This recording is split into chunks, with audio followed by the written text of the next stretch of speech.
Tensions between India and the United States have escalated further after Peter Navarro, trade advisor to US President Donald Trump, questioned why Americans are paying for the artificial intelligence services being used in countries like India. Speaking in an interview on Real America's Voice, Navarro said that AI platforms such as ChatGPT, operating on US soil and powered by American electricity, are servicing large users overseas, including in India and China.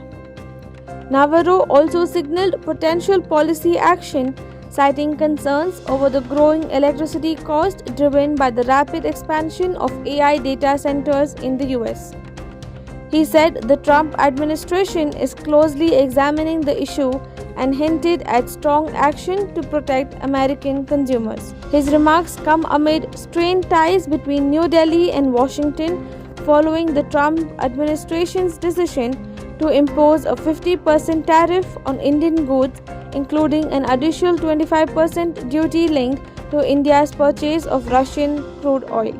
Relations have also been affected by the US claims of mediating the India-Pakistan conflict last year, as well as tougher immigration policies, including curbs on H-1B visas and deportations of Indian nationals. Navarro has repeatedly criticized India over its trade practices, earlier calling it the Maharaja of tariffs and describing India's Russian oil imports as blood money.